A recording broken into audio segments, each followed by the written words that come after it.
Olá, olá! Estamos em mais um episódio da nossa série de podcasts, falando sobre aprendizado de inglês, sobre interpretação de conferências, tradução. E hoje nós temos um mega convidado que está com a gente, que aceitou fazer com a gente esse bate-papo, que é Ulisses Webb de Carvalho. É um prazerzaço, Ulisses. Muitíssimo obrigado por aceitar o convite, por estar aqui com a gente para bater esse papo. Muito obrigado mesmo. Eu é que agradeço, é sempre um prazer falar sobre a nossa profissão, sobre aquilo que a gente faz e adora fazer. Muito bom. Vou falar só um pouquinho sobre o Ulisses para as pessoas se situarem. Se bem que muita gente, todo mundo já conhece, né?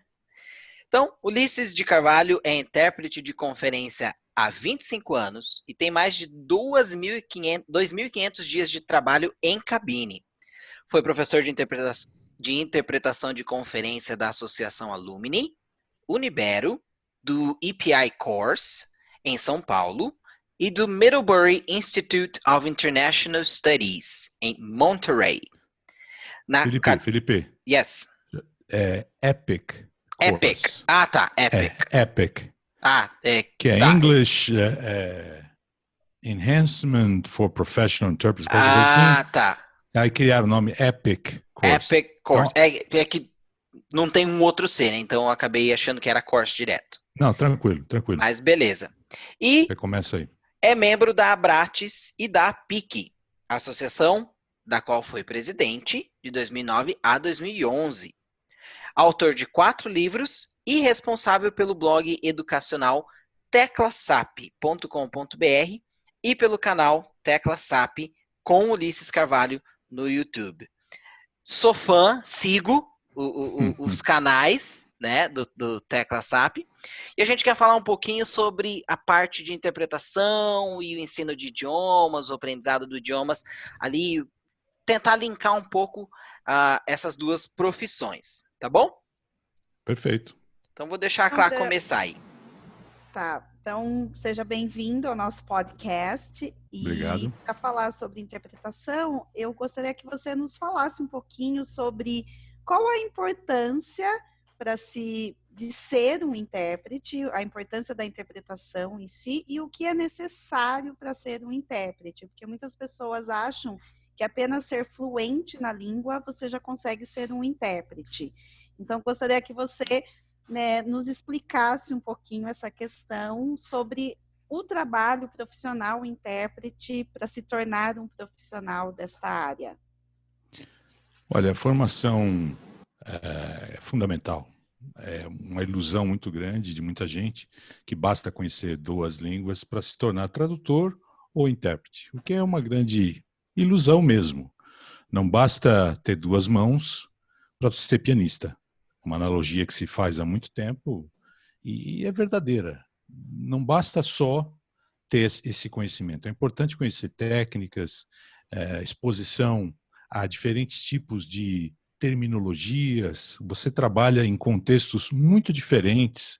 Então, às vezes, você não conhece nem o vocabulário na sua própria língua, que dirá numa língua estrangeira, e fazer essa adaptação, essa conversão, vamos chamar assim, essa tradução simultânea, na hora, sem ter tempo de consultar, pesquisar. Se não tiver um treinamento formal, a receita para o fracasso já está dada. Não adianta. Tem que trazer a formação, não tem jeito. E só falando sobre interpretação, como você falou, é necessária a formação. A gente sabe que também, no caso da interpretação, tem várias modalidades, que não há só tradução simultânea. Então, até por isso que é fundamental se ter a formação, para também entender as diferentes modalidades da interpretação, certo? Exatamente. Está preparado para atuar em qualquer uma delas e, mais do que isso, saber qual é a mais indicada para cada situação, para inclusive poder orientar o seu cliente. Porque muita gente, a pessoa, não, preciso de tradução, mas não tem conhecimento das diferentes modalidades e acaba, às vezes, recorrendo a numa situação em que uma segunda modalidade seria mais indicada. Então, você precisa saber atuar nelas para poder indicar também. Muito legal. Tá, e a gente está falando da pessoa apenas saber o inglês para ser intérprete, né? Coisa do tipo. Falando nessa parte de aprendizado do idioma. Para você, qual é a importância de se aprender diariamente?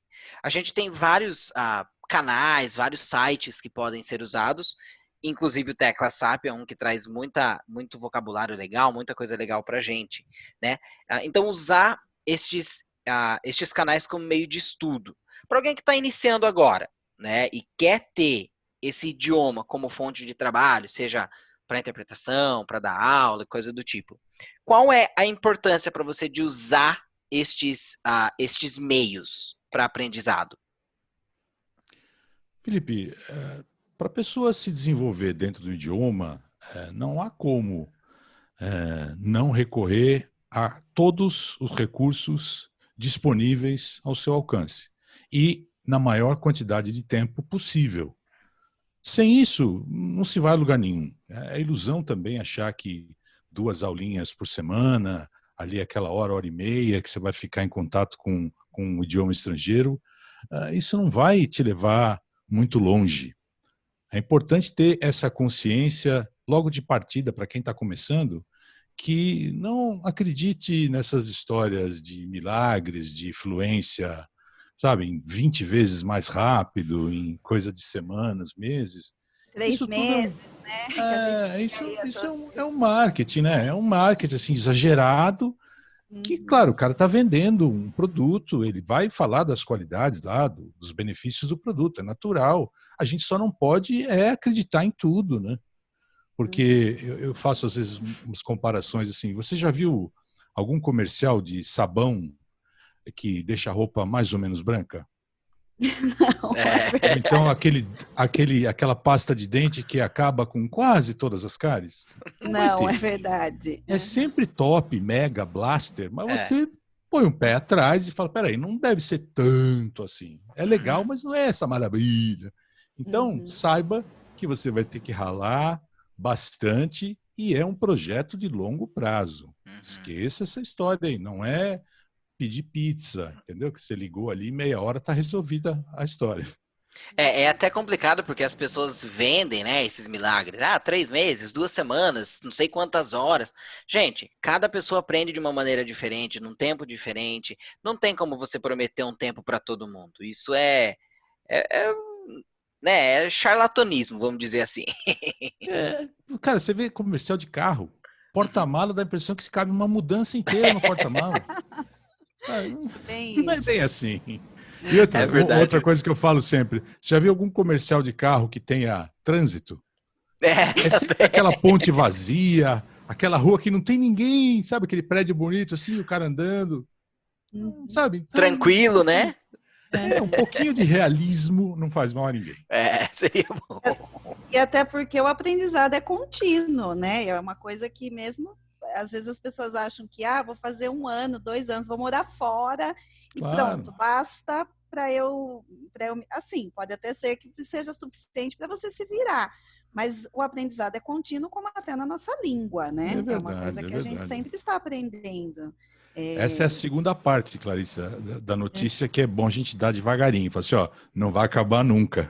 É verdade.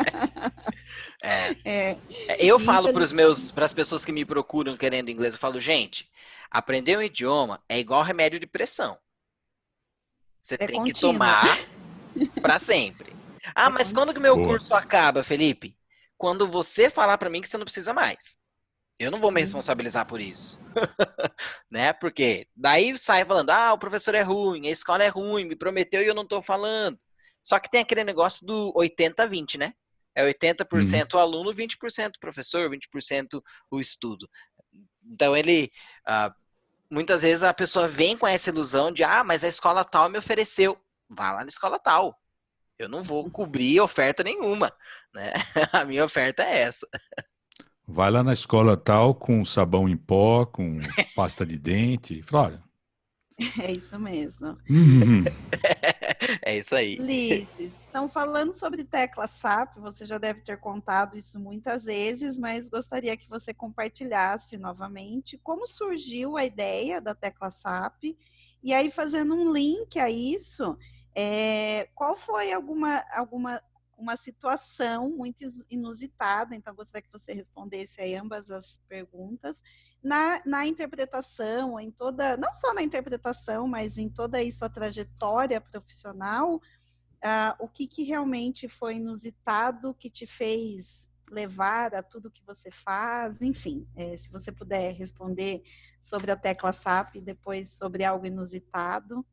Tá bom, a tecla SAP surgiu quando eu morei no Canadá, era início da internet, né? Meados da década de 90, século 20, atenção, século 20, 95 por aí. A internet estava mesmo engatinhando, aí eu falei, peraí, dá para ensinar inglês com isso aqui. Comecei a enviar dicas por e-mail para aquelas poucas pessoas que tinham e-mail na época e fui coletando material que eu via na televisão, que eu lia nos jornais, dessa experiência que eu tive morando em Toronto.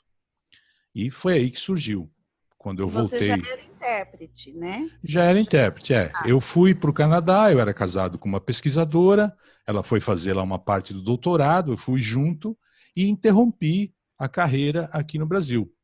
E esse ano que eu passei lá, aproveitei para estudar, para me aprimorar, e foi aí que surgiu a ideia de criar primeiro um site, na verdade, primeiro uma lista de e-mail, depois o site, depois virou blog, e aí só foi crescendo, e agora se ramificou para o YouTube também. Foi assim.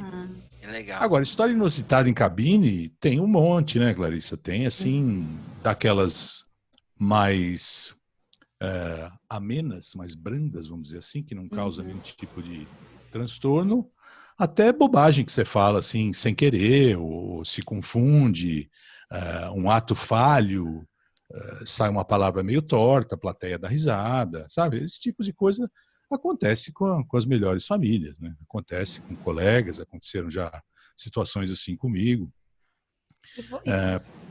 Fala. Não, desculpa, pode continuar. É que eu ia fazer um link, se você já utilizou das redes sociais e tudo que você faz das dicas, para dentro da interpretação, se já houve alguns momentos inusitados que você falou, nossa, é isso aqui porque eu acabei de escrever no meu blog e aí você recorreu às coisas que você escreve.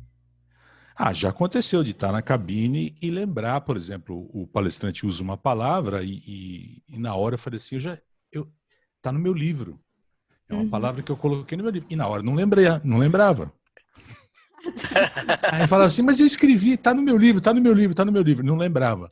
E a situação foi assim, engraçada, porque ele mesmo percebeu, o orador, que tinha usado uma palavra pouco comum em inglês. Né? E ele tinha, a palavra era sanguine, que quer dizer um cara otimista, um cara, sabe, pra frente, assim, alto astral. É isso que quer dizer sanguine. E aí ele falou sanguine, e eu tô traduzindo, a gente tá sempre um pouquinho atrás, né? Eu falei, eu já escrevi, tá no livro, e não lembrava. Aí ele mesmo reformulou a frase e falou assim, optimist. Aí eu falei, é isso mesmo, é otimista. Só que isso tudo no meu cérebro, porque na hora que eu tô falando, eu fui tranquilo até o momento que ele se corrigiu, salvou, né? Limpou a minha barra total e eu segui falando otimista. Já tá, continuei assim. A boca não pode transparecer, né? A voz não pode deixar transparecer a confusão mental que está acontecendo. Que é questão de segundos. É um segundo, e eu costumo fazer na cabine essa analogia, né, quando eu dou curso assim, de simultânea, que é a porta corta-fogo, que você tem prédios e tal. De um lado, que é o do lado do cérebro, lado de cima, tá pegando fogo. É aquela correria para caçar informação. Mas aqui, a voz, temperatura normal. Todo mundo bonitinho, todo mundo calmo, sentadinho, aqui na voz, ó. E aqui em cima, a correria. Você não pode deixar a voz transparecer essa angústia, essa ansiedade. Essa falta, né, de conhecimento da palavra que você está buscando. Acontece. A gente achar que vai entrar numa cabine de simultânea e vai se lembrar de todas as palavras, você saiu de uma granja de suínos ontem, falando sobre criação de suínos. Criar porco, traduzindo para português, claro. E no dia seguinte, você já está falando de fadiga de metais numa fábrica ou num laboratório. E achar que vai estar tudo assim, ó, e amanhã é uma reunião de Sobre conselho da saúde. empresa discutindo o balanço, sabe? Esquece, vai ter que se rebolar, vai ter que, às vezes, fazer adaptações, sempre daqui, né, das têmporas para cima. A voz, né, o tom de voz, a calma, a serenidade, como se fosse tudo uma maravilha, tudo tranquilo. Aqui fervendo. Aí dá pra gente até fazer um link com aquele início da nossa conversa, da preparação, da formação da pessoa que está entrando na cabine.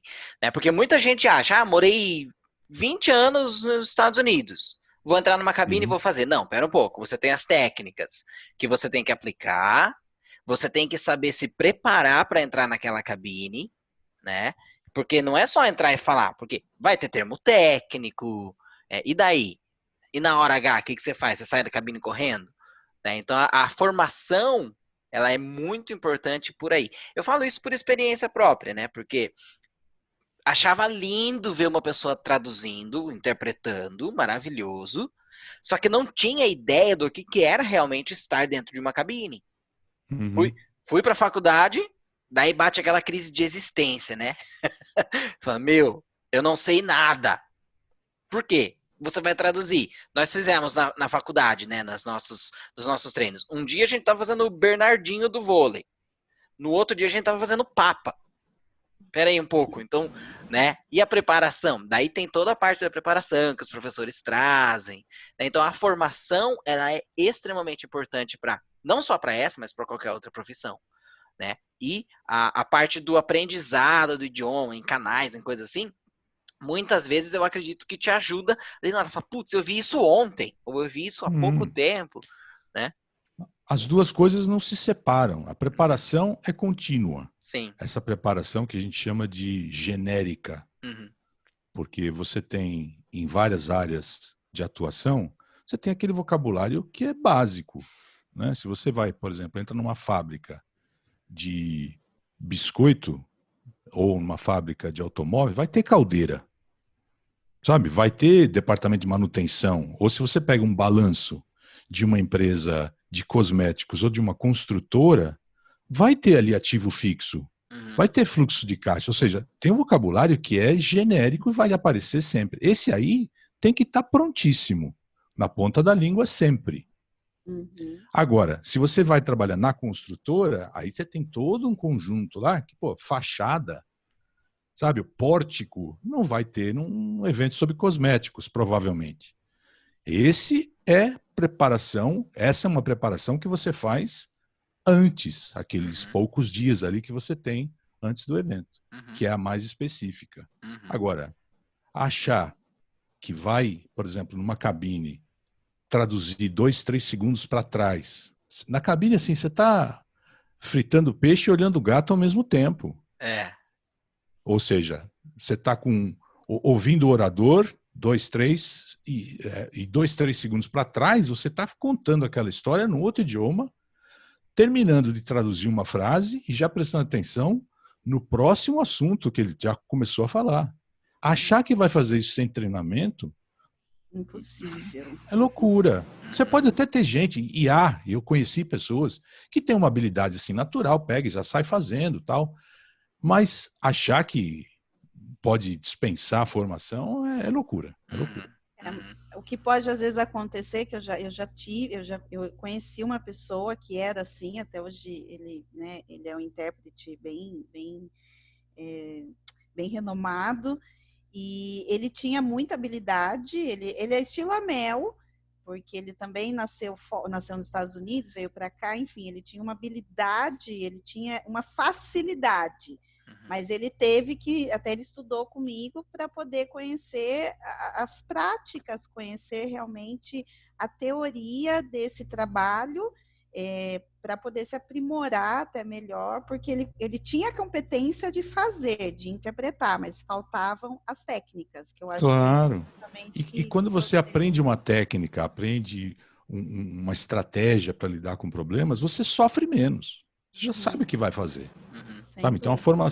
formação é importantíssima. Para conhecer, inclusive, também outros aspectos relacionados ao trabalho que não se restringem só ao interior da cabine, que é o que a gente está falando aqui, que é traduzir, vocabulário, aquelas coisas.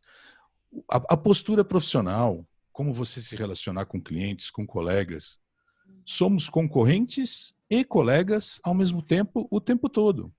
É uma Exatamente. profissão que tem várias características muito peculiares. Eu acho que se assemelha muito com os artistas, por exemplo, que às vezes estão duas pessoas concorrendo para o mesmo papel e às vezes estão os dois no mesmo filme, interagindo, contracenando ali normalmente, que é o que a gente faz. Então, você precisa saber como transitar nesse universo para não sair pisando em calos e para também não ficar em casa de braços cruzados, né, à toa. Gostei muito dos exemplos, muito bons. Obrigado. Assim. Ulisses, deixa eu fazer uma pergunta que me veio à mente agora. Eu acho que você já deve ter falado isso milhares de vezes. Mas conta pra gente assim uma situação muito engraçada que você passou na cabine. Engraçada, haha, ou engraçada, trágica? Engraçada, haha. Porque às vezes a gente tem que se controlar pra não dar gargalhada ou, né, cair no riso ali. Cara, eu tô lembrando agora uma que eu já contei também, que acho que foi... não chegou a ser trágica, porque só parou o evento, todo mundo começou a rir.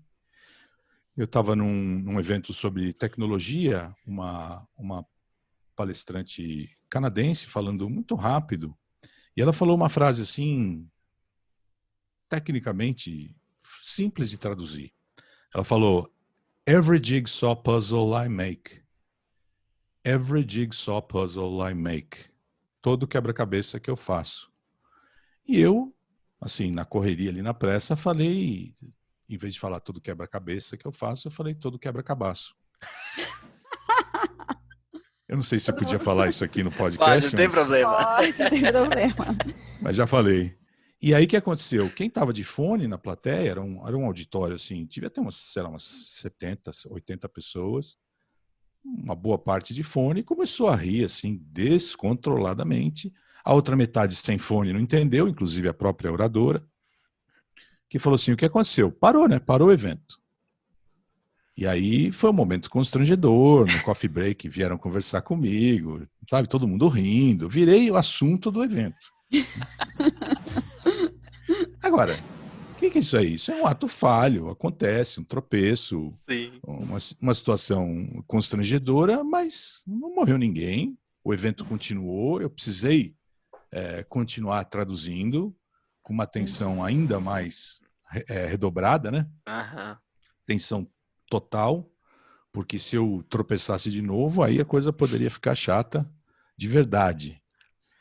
E agora, às vezes trocar coisa, se confundir, pode acontecer, gente. Isso é natural, normal. Somos seres natural, humanos. Evidente. Uau. Uma colega uma vez, em vez de falar, isso não foi comigo não, era measured losses. Measured losses, perdas medidas. Ela falou merdas perdidas. Cara, não sei o que acontece. Eu uma vez falei a Sinfônica de Boston, eu falei Sinfônica de Bosta. É que eu acho que é tão rápido o processo que parece que a primeira coisa que vem à mente a gente já fala. Eu vivo fazendo isso, eu troco muitas palavras, muito. Mas esse episódio da Sinfônica foi assim, simbólico para mim, e acho que vale muito para os alunos, para quem está começando também, que é a questão da confiança. Eu lembro que a reação da minha colega do dia foi assim, de dar um pulo na cadeira.